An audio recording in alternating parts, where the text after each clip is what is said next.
वक्त इस जंग को ठीक उस कैफियत में बदल रहा है जब इसका मकसद वाज़े और नीयतें रोज़े रोशन की तरह खुलकर सामने आ जाएंगी। फुर्रात के किनारे बरपा मारिका ना 20 साल पहले कभी हक व बातिल की जंग थी और ना आइंदा ऐसा होता नजर आता है, क्योंकि आखिर उस जमा से मुताल्लिक रसूल सल्लल्लाहु अलैहि वसल्लम की हदीस में ये वाहिद तनाज़ा या जंग है जिसका मकसद सोने के पहाड़ पर लड़ाई बताई गई है और इससे अलहदा रहने का हुक्म दिया गया है। ये अलग बात है कि अरबो अजम के इस झगड़े की वजह से मशरिक़ वुस्ता में कुव्वत, ताकत और इक़्तिदार का लालच ऐसे गालिब है कि दोनों गिरोह इस जंग से कभी बाज नहीं आएंगे और बिलाखिर मुखबिर सादिक सल्लल्लाहु अलैहि वसल्लम की वो पेशगोई सच साबित होकर रहेगी कि इस दौलत पर लड़ने वालों में से 99% अफराद हलाक हो जाएंगे। कल तक जो तबसरा निगार ये समझ रहे थे कि अमरीका और ईरान की बराह रास्त जंग का आगाज हो चुका है, उन्हें गुज़श्ता हफ्ते की सूरत हाल से खूब अंदाजा हो चुका होगा कि दोनों फरीक किसी सूरत में बराह रास्त टकराव नहीं चाहते। जो लोग जंग अजीम दोइम के बाद की जंगो जदल की तारीख पर गहरी नजर रखते हैं वो समझते हैं कि कहीं भी दो मुल्कों के दरमियान बराह रास्त जंग जो सिर्फ सरहदों पर लड़ी जाए या जिसे दोनों मुल्कों की मुसल्लह अफवाज ही लड़ें, ऐसी जंग में बड़ी ताकत की जीत आसान होती है। छोटे मुल्कों की अफवाज और उनकी सलाहियतें बड़ी आलमी ताकतों के सामने कोई वक़्त नहीं रखती, खुसूसन जब ये छोटे मुल्क जहाज़ों, टैंकों और हेलीकॉप्टरों की परवाज़ों के हुसूल के लिए भी बड़ी ताकतों के मोहताज हों। सद्दाम हुसैन की इराकी फ़ौज दुनिया की चौथी बड़ी फ़ौज थी, 6000 टैंक, 4000 बख्तरबंद गाड़ियाँ और 9 लाख सिपाही। लेकिन ये फ़ौज अमरीका और उसके इत्तेहादियों के सामने 2003 में यूं तितर बितर हुई जैसे परिंदों के गोल फायर सुनकर बिखर जाते हैं। पूरी दुनिया को कौमी रियासतों में तकसीम करके, सरहदों को मुकद्दस बनाकर, जमीन के एक एक इंच के तहफ़्फ़ुज़ के लिए अफवाज के इदारे कायम करने का बुनियादी मकसद ही यही था कि बड़ी असलहा साज कुव्वतों का इक़्तिदार मुस्तहकम हो जाए और इनके असलहे का कारोबार भी मुस्तकिल तौर पर दिन रात तरक्की करता रहे।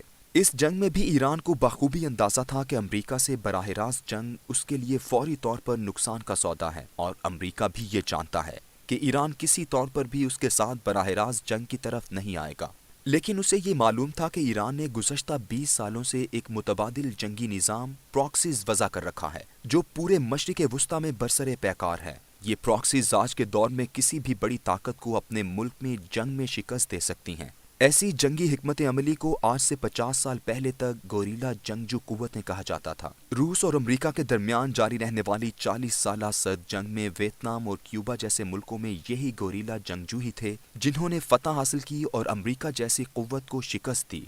इसी हिकमत अमली को जब अफगानिस्तान में रूस के खिलाफ आजमाया गया तो सोवियत यूनियन जैसी नजरियाती आलमी ताकत भी शिकस्त का शिकार हो गई। अमरीका और तमाम इत्तेहादी अफवाज जब 9/11 के बाद अपनी पूरी कुव्वत से अफगानिस्तान में आईं तो जीत के नशे में थीं, मगर तालिबान की इसी प्रॉक्सी जंग के हाथों जिल्लत आमेज शिकस्त से दो चार हुई।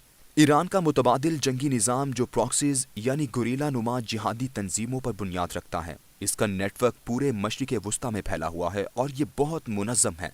ईरान अपने इर्द गिर्द के पड़ोसी मुल्कों में जंग करने वाली इन तंजीमों की हिमायत करने को किसी तौर पर भी नहीं छुपाता। जब पासदाराने इनकलाब का सरबराह प्रेस को ब्रीफिंग वगैरह दे रहा होता है तो उसके पीछे इन तंजीमों के परचम आवेजा होते हैं। उनमें से 8 परचम उमूमन देखे जा सकते हैं। ये परचम उन प्रॉक्सीज के हैं, लेबनान से हिजबुल्लाह, यमन से अंसारुल्लाह, इराक से हशदुल शेबी, फ़लस्तीन से हम्मास, ईरान की सरकारी तंजीमों पासदाराने इनकलाब और बासेज, जबकि 2 ऐसी तंजीमों के परचम भी नुमाया हुए हैं जहां ईरान का बराह रास्त कोई झगड़ा नहीं।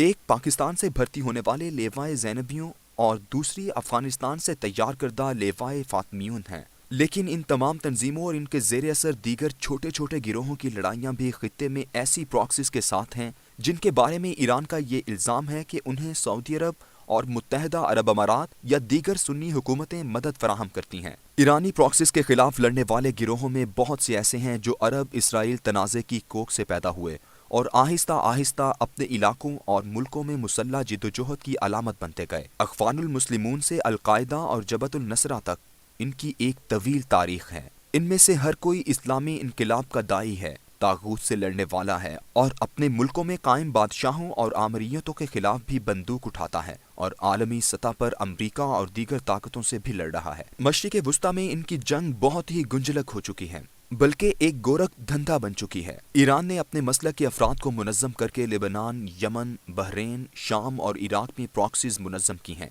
ان میں شام اور عراق میں ایرانی پراکسیز حکومتوں کے ساتھ ہیں، بحرین اور یمن میں حکومتوں کے مخالف، جبکہ لبنان میں دیگر گروہوں کے ساتھ کبھی شراکت اقتدار اور کبھی مخالفت اقتدار کی جنگ۔ افغانستان کی ایرانی پراکسیز حکومت کے ساتھ ہیں، جبکہ سعودی عرب کی ایرانی پراکسیز حکومت کے خلاف۔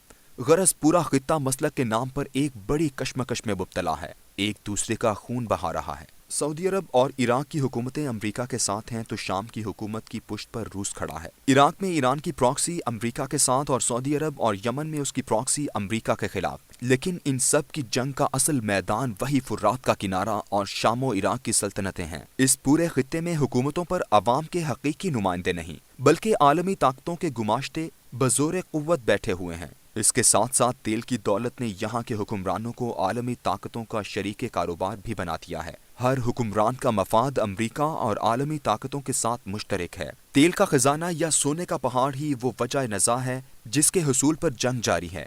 ایران اپنی پراکسیز کے ذریعے اگر ایسی تنصیبات پر حملہ کرتا ہے جو دونوں کی کاروباری اشتراک والی ہیں تو یہ براہ راست ان ملکوں اور بالواسطہ امریکہ پر بھی حملہ ہی ہوگا۔ اسی لیے امریکہ اس خطے میں ایران سے براہ راست جنگ کا خواہاں نہیں۔ اسے علم ہے کہ اس وقت سنی اور شیعہ دونوں جانب سے تقریباً 2 درجن سے زائد مسلح گروہ اس خطے میں ایک دوسرے کا خون بہانے کے لیے کافی ہیں۔ اسے براہ راست لڑنے کی کیا ضرورت ہے؟ جو یہاں غالب آ جائے گا وہ تیل کی ترسیل اور کمائی کے لیے امریکہ کی ٹیکنالوجی اور یورپ کی منڈیوں کا محتاج ہوگا۔ جتنا اس خطے میں امن کم ہوگا اتنا ہی تیل سستا ملے گا۔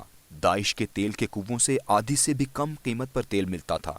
ایسے میں جنگ مزید واضح ہوتی چلی جائے گی، اس کے مقاصد بھی روز روشن کی طرح کھل کر سامنے آ جائیں گے۔ فرات کے کنارے کی اس جنگ میں دونوں جانب صرف کلمہ گو مسلمانوں کی گردنیں لہو سے رنگین ہوں گی، دونوں جانب اللہ اکبر کی صدائیں بلند ہوں گی اور دونوں کی نظریں فرات کے کنارے سونے کے پہاڑ پر لگی ہوں گی۔ مشرق وسطیٰ کی پراکسیز دراصل 100 میں سے 99 مسلمانوں کی موت کا پیغام ہے، اور یہی وہ واحد جنگ ہے جس سے رسول اکرم صلی اللہ علیہ وآلہ وسلم نے علیحدہ رہنے کا حکم فرمایا ہے۔